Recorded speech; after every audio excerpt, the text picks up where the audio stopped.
பல்லு பழனிசாமி, பூசாரி பன்னீர்செல்வம் இவெல்லாம் என்ன பண்ணா?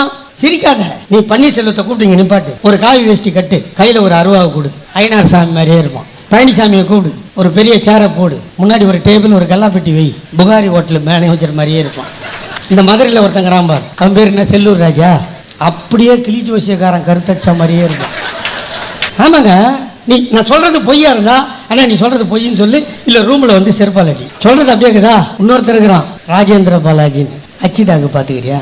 அச்சிட்டாக்கு அதை ஒரு போட்டோ அப்படி வை, அப்படியே அந்த மாப்பிங் பண்ணுற மாதிரி ராஜேந்திர பாலாஜியும் வை, அச்சிட்டாக்கு பயந்துரும், நம்மால் வந்திருக்காண்டா, அப்படியே இருக்கும், கண்ணு மூஞ்சி மூக்கு எல்லாம் ஒன்றா. எங்களை கூட சொன்னான், சனாதனத்தை பற்றி பேசினார் எங்கள் சின்னவர், வழக்கு போடுவேன், அதை போடுவேன், மயிரை போடுவேன்.